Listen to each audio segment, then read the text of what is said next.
33 को हमने जहन्नम भेज दिया, ऐसा कह रहा है वो। सो कॉल्ड ऑपरेशन करा पाकिस्तानी आर्मी ने कि जल्दी जल्दी जाओ, खत्म करो ये सब। इससे होगा क्या? इससे हासिल क्या होगा, अचीव क्या होगा? जीरो, कख नहीं कर पाए लोग। औरतें, बच्चे, बुजुर्ग, उनको हमने छोड़ दिया।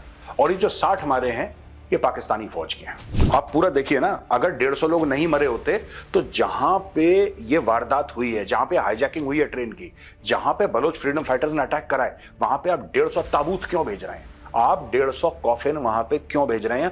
क्या मसला है? तो दोस्तों, मैंने सोचा आपको बता दूं, टोटल मामला जो है ना, ये एरोगेंस है, पाकिस्तानी पंजाबी एरोगेंस। एक SHO की मार, जितना पाकिस्तानी फौज बोल रही है उसके 300% यानी कि 3 गुना ज्यादा एक्चुअली कैजुअलिटीज हैं। वो कह रही हैं टोटल 54 की बात कर रही है, वहां पे कैजुअलिटीज 150 से ऊपर है, क्योंकि उतनी कॉफिन्स की फोटोग्राफ, उतनी ताबूतों की फोटोग्राफ उसने खींच के वहां पे भेजी है।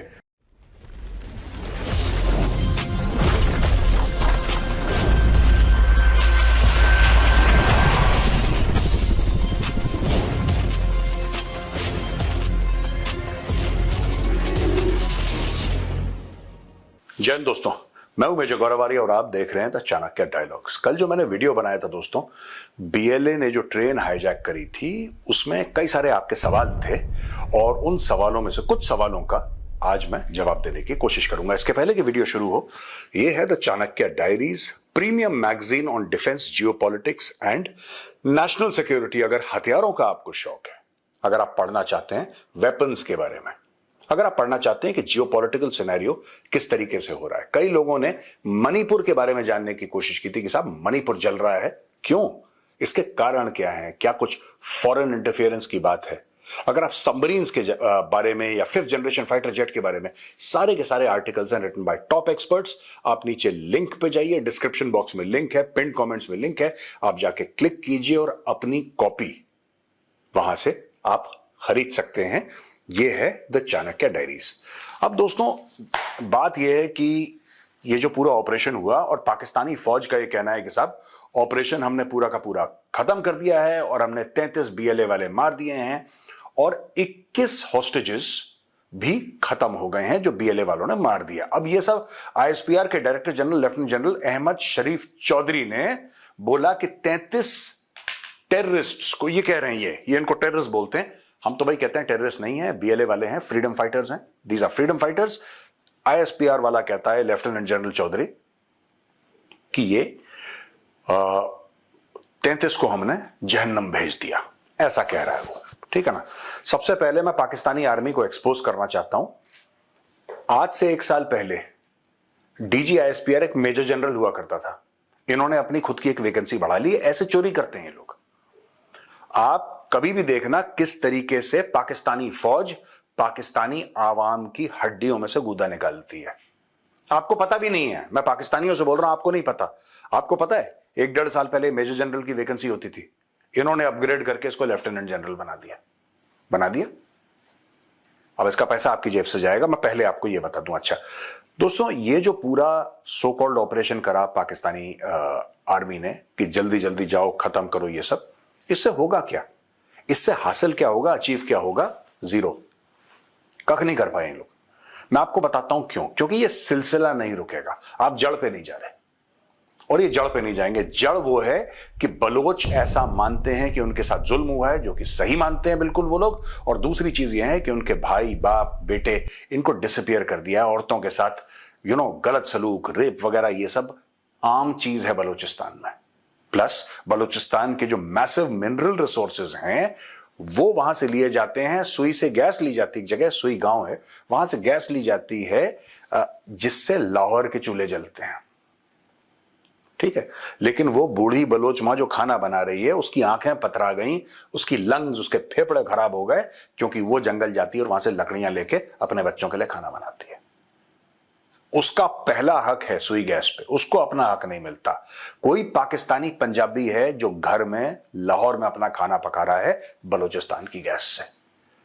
ये कई सारी चीजें हैं। उनके मछली का जो कारोबार है, बलोच फिशरमैन है, वहां पे पाकिस्तानी पंजाबियों ने बड़े बड़े ठेके चाइनीज कंपनियों को दे दिए। अब चाइनीज ये मछुआरे तो बेचारे गरीब हैं, right? These are poor fisherman. इनकी रोजी रोटी है मछली मारना, बेचना और फिर जो पैसे मिलते हैं उससे अपने परिवार का पालन पोषण करना। इन्होंने क्या करा कि बड़े बड़े चाइनीज कंपनीज को ट्रॉलर, जिनके पास लेटेस्ट टेक्नोलॉजी है, जीपीएस है, बड़ी बड़ी बोट्स हैं उनके पास, बड़े बड़े नेट्स हैं, चाइनीज ने सारी मछलियां मार दी। अब मछलियां फिश करने के लिए या मछलियां पकड़ने के लिए जो बलोच फिशरमैन हैं उनको जाना पड़ता है बहुत दूर। अब छोटी नाव है यार लकड़ी की, कितना दूर चला जाएगा आदमी, कितना दूर चला जाएगा, क्योंकि सारी मछलियां जो आसपास की थी वो चाइनीज मार चुके हैं और खा चुके हैं और वापस चाइना भेज चुके हैं दोस्तों। अब यहां पे दो तीन चीजें हैं जो मैं आपको बताना चाहता हूं। ये जो फिगर की बात ये लोग कर रहे हैं कि साहब हमने 33 मार दिए, और ये आईएसपीआर कह रहा है, DG ISPR lieutenant general Chaudhry. Baloch liberation army का कहना है कि 60 कैप्टिव हमने मार दिए, जो हमने बंदी बनाए थे 60। तो बीएलए दो चीजें बोल रहा है, जो बलोच फ्रीडम फाइटर्स हैं वो दो बातें बोल रहे हैं। पहली चीज वो ये बोल रहे हैं कि साहब जो औरतें बच्चे बुजुर्ग थे, औरतें बच्चे बुजुर्ग, उनको हमने छोड़ दिया, और ये जो 60 मारे हैं ये पाकिस्तानी फौज के हैं, ये पाकिस्तानी फौज के लोग हैं। ऐसा ही कह रहे हैं कि पाकिस्तानी फौज के लोग हैं, हमने, ये आईएसआई के लोग हैं, इसमें फ्रंटियर कोर के लोग हैं, इसमें या फ्रंटियर कंस्टेबलरी जो उनका होता है, पैरामिलिट्री फोर्सेस, वो उनके लोग हैं जिनको हमने चुन चुन के मारा है, हमने 60 निपटा दिए। ऐसा बलोच लिबरेशन आर्मी का कहना है। अच्छा दोस्तों, इसमें एक और चीज है, 40 इसके अलावा, 60 के अलावा 40 security personnel were killed, so total 100 की बात कर रहे हैं बलोच। ठीक है जी। In retaliation for a Pakistani drone strike BLA executed 50 enemy personnel, 150 more 150 more hostages remain under BLA custody according to the statement.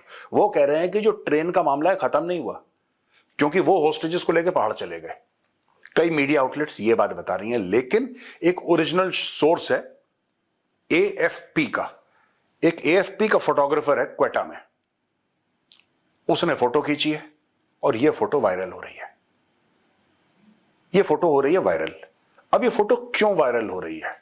और इसको लोग कह रहे हैं कि क्योंकि एएफपी इंटरनेशनल है, एएफपी जो है it is an international body, उसको लोग डाउट नहीं कर पा रहे, क्योंकि ना इसमें, चलो हम ये कहते हैं कि बीएलए ने गलत इंफॉर्मेशन दे दी, या हम कहते हैं पाकिस्तानी आर्मी ने गलत इंफॉर्मेशन दे दी, ये हो सकता है ना, लेकिन एएफपी वाला गलत इंफॉर्मेशन तो नहीं देगा, उसने तो फोटो खींची है, a photograph can be verified. उसका ये कहना है कि 150 खाली ताबूत, 150 empty coffins were being transported, उसने फोटो खींची है उन कॉफिन्स की, यानी कि 150 से ज्यादा लोग मरे हैं। आप पूरा देखिए ना, अगर 150 लोग नहीं मरे होते तो जहां पे ये वारदात हुई है, जहां पे हाईजैकिंग हुई है ट्रेन की, जहां पे बलोच फ्रीडम फाइटर्स ने अटैक करा है, वहां पे आप 150 ताबूत क्यों भेज रहे हैं? आप 150 कॉफिन वहां पे क्यों भेज रहे हैं? क्या मसला है? उसने फोटोग्राफ खींची, उसने फोटोग्राफ वायरल कर दी। अब पाकिस्तानी सवाल पूछ रहे हैं अपनी फौज से कि भैया तुम तो झूठ बोल रहे थे, तुम तो कह रहे थे ऐसा हो जाएगा वैसा हो जाएगा, हमने एक स्नाइपर मारा अंदर, ठकाक से गोली लगी, वो गिर गया और हमने बड़ा कमांडो स्टाइल में ऑपरेशन कर दिया। ये बंदा कह रहा है कि 150 आपकी ताबूत जा रही है, कॉफिन जा रही है, इसका मतलब 150 डेड बॉडीज होंगी। 150 से ऊपर की बात कर रहा है वो, is not saying 150, is saying more than 150। इसका मतलब कि एक न्यूट्रल इदारा, एक न्यूट्रल ऑर्गेनाइजेशन, न्यूज की जो एएफपी है, वर्ल्ड वाइड रिस्पेक्टेड, उसके फिगर्स और बलोच फ्रीडम फाइटर्स के फिगर्स जो हैं वो मैच कर रहे हैं, लगभग वो लगभग मैच कर रहे हैं, और पाकिस्तानी फौज झूठ बोल रही है। वरना 150 का बॉडी काउंट कहां से आया? आप देखिए, मैं आपको फिर बताता हूं। पाकिस्तानी आर्मी स्टेटमेंट कहती है कि 21 होस्टेज मारे गए, ठीक है जी, यानी कि जो बंदी बना रखे थे 21 होस्टेज मारे गए, और 33 बीएलए के, बलोच लिबरेशन आर्मी के जो थे वो लोग मारे गए। तो 33 + 21 कितना हो गया? ये 4, ये हो गया 5, 54 टोटल, यानी कि according to Pakistani army total 54 लोग मारे गए। अगर 54 लोग मारे गए तो भाई साहब ये 150 ताबूत क्या कर रहे हैं वहां पे? इसका मतलब पाकिस्तानी आर्मी ने जो कैजुअलिटीज एक्चुअली हैं, that is 300% of what the Pakistani army से, जितना पाकिस्तानी फौज बोल रही है उसके 300%, यानी कि 3 गुना ज्यादा एक्चुअली कैजुअलिटीज हैं। वो कह रही हैं टोटल 54 की बात कर रहे हैं, वहां पे कैजुअलिटीज 150 से ऊपर है, क्योंकि उतनी कॉफिन्स की फोटोग्राफ, उतनी ताबूतों की फोटोग्राफ उसने खींच के वहां पे भेजी है। अब दोस्तों इसमें दो बातें हैं। एक तो मोहसिन नकवी जो इंटीरियर मिनिस्टर था पाकिस्तान का, है अभी भी, जो अभी तक क्रिकेट खिलवा रहा था लोगों को, फिर कह रहा मेरी तबीयत खराब हो गई, मैं जा नहीं पाया दुबई। वही Mohsin Naqvi, he is actually the countries home minister. ये तो इनका बेड़ा गर्क है पाकिस्तानियों का। उसने कुछ महीने पहले एक डायलॉग मारा था। उसने बोला था बलोच वलोच कुछ नहीं है, ये एक एसएचओ की मार है। मुझे अभी तक उसका स्टेटमेंट याद है, कह रहा है एक एसएचओ की मार है, यानी कि ये जो बलोच फलोच है कुछ नहीं है, एक थाने का एसएचओ जाएगा, 2 थप्पड़ मारेगा, ये अपने आप लाइन पे आ जाएंगे। ये जो पाकिस्तानी पंजाबी सुपीरियोरिटी है ना दिमाग में इनके, ये वो बोल रही है। मोहसिन नकवी भी पाकिस्तानी पंजाबी है कि वी आर सुपीरियर। हम अपना एक लाहौर दा एसएचओ जाएगा, 2 थप्पड़ मारेगा, सब कुछ ठीक हो जाएगा, 2 जूते मारेगा। उन्होंने पूरी ट्रेन उड़ा दी। एक एसएचओ की मार, यही मोहसिन नकवी है। बात मत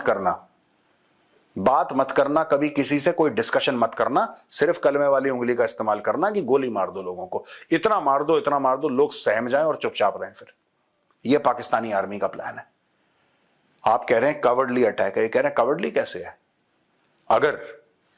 अगर बलोच लिबरेशन आर्मी वालों ने सारे बुजुर्ग और बच्चों को छोड़ दिया, जो इनोसेंट थे उनको छोड़ दिया, जो बलोच थे उनको छोड़ दिया, और पाकिस्तानी फौज पे हमला करा है, तो फिर ये कवर्डली अटैक कैसे है? How is it a cowardly attack?